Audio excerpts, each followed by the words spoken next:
Okay जी, यहाँ पर अगर हम बात करें तो कुछ और रेस्पिरेटरी पिगमेंट्स हैं। You can say that these are some other respiratory pigments. Haemoglobin और मायोग्लोबिन के अलावा कुछ और तरह के पिगमेंट्स भी यहाँ पे पाए जाते हैं जो कि शायद आपने पहले ना देखे हों या शायद देखे हों। अब यहाँ पे जो सबसे पहला पिगमेंट है देखें वो रेड कलर का है, हीमोग्लोबिन है। आप ऑलरेडी इसके बारे में पढ़ चुके हैं। हम इसमें मुख्तलिफ पॉइंट देखेंगे। पहली चीज़ है जी इसकी अक्रेंस, तो आपको पता है ये ह्यूमन में और ज़्यादातर वर्टिब्रेट्स के अंदर पाई जाती है। हम इसको डिटेल में देख चुके हैं, nothing to worry about that.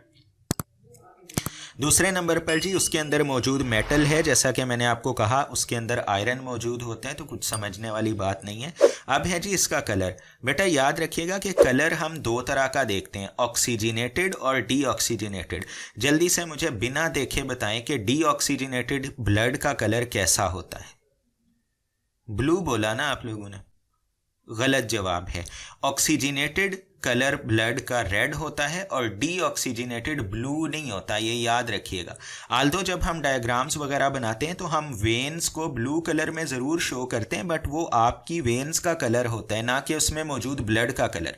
कभी ऐसा हुआ है कि किसी शख्स ने ब्लड टेस्ट के लिए सिरिंज में खून भरा हो और वो नीले रंग का निकला हो? ऐसे तो नहीं होता।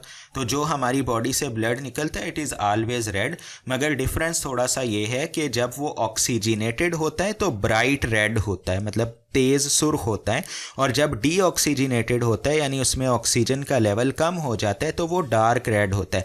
डार्क रेड मीन वो काला सा हमें नज़र आने लग जाता है, काला काला। ये जैसे कुछ सेब होते हैं ना लाल रंग के, वो इतने लाल हो जाते हैं कि काले नज़र आते हैं।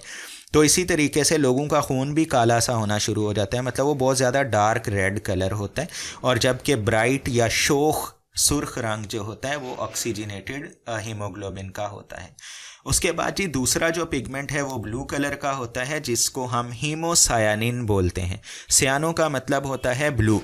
आपने सुना होगा blue babies, cyanosis, cyanobacteria, blue green bacteria, तो इन सब के अंदर सियानो वर्ड आता है और ब्लू भी आता है। तो ये ब्लू कलर का पिगमेंट है, आपने याद रखना है। क्रस्टेशियंस, स्क्विड्स, ऑक्टोपस और मोलस्क्स के अंदर पाया जाता है। Crustaceans by the way aquatic arthropods होते हैं, क्रैब्स, लॉबस्टर्स, प्रॉन्स वगैरह। स्क्विड्स आपको पता है ये मोलस्क हैं, ऑक्टोपस भी मोलस्क हैं। इट कंटेन्स कॉपर, मेटल इसके अंदर कॉपर है। जैसे मैंने आपको पहले भी बताया था कि सारे रेस्पिरेटरी पिगमेंट्स में आयरन है। हीमोसायानिन इकलौता ऐसा पिगमेंट है जिसके अंदर आयरन नहीं है, बल्कि इसके अंदर मौजूद है कॉपर। सो ये एक बड़ा इम्पॉर्टेंट MCQ है और कई दफ़ा ये एंट्री टेस्ट और मुख्तलिफ़ किस्म के टेस्ट्स के अंदर आ चुका है। इट्स एन इम्पॉर्टेंट पॉइंट, ये आपने याद रखना है। इसमें कॉपर होता है। ऑक्सीजनेटेड में इसका कलर ब्लू होता है और डीऑक्सीजनेटेड हो तो ये कलरलेस हो जाता है। उसके बाद एक और पिगमेंट है जो ग्रीन कलर देता है, उसको हम कहते हैं क्लोरोक्लोरिन। ये इसकी अक्रेंस देखें तो अर्थवर्म में, लीच में और कुछ मेरीन वर्म्स ऐसी होती हैं जिनके अंदर ये पाया जाता है। It contains iron that bind to oxygen, ये सेम है। ऑक्सीजनेटेड का कलर ग्रीन होता है और डीऑक्सीजनेटेड का कलर लाइट ग्रीन होता है। मगर ये बात आप याद रखिएगा कि जो क्लोरोक्लोरिन होता है अगर ये ज़्यादा कंसनट्रेटेड हो जाए तो इसका जो कलर है वो पिंक होना शुरू हो जाता है। जब इसको कम ऑक्सीजन मिलती है तो ये लाइट ग्रीन है, जब इसको ज़्यादा ऑक्सीजन मिलती है तो ये ग्रीन हो जाता है, लेकिन जब इसको बहुत ही ज़्यादा ऑक्सीजन मिल जाती है तो ये खुशी में पिंक होना शुरू हो जाता है। उसके बाद आखिरी पर्पल कलर का पिगमेंट है और कुछ बुक्स के अंदर इसकी जगह पे आपको लिखा हुआ मिलेगा it has violet pink colour. तो बात तो एक ही है, वैसा ही ये होता है। तो आप यहाँ पे वायलेट पिंक भी लिख सकते हैं या आप पर्पल भी लिख सकते हैं, एक ही बात है। इसका नाम है जी हीमोएरेथ्रिन। और मेरीन वर्म्स के अंदर और ब्रैकीपोड्स जो होते हैं ये भी इनवर्टिब्रेट्स होते हैं, तो इनके अंदर ये पाया जाता है। They contain iron and that binds to oxygen, this is the same thing।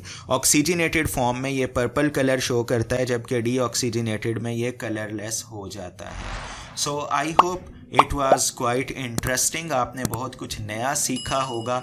सो आज के लेक्चर के अंदर इतना ही। मैं मिलूँगा आपसे नेक्स्ट लेक्चर में। Thank you so much, take care and अल्लाह हाफिज़।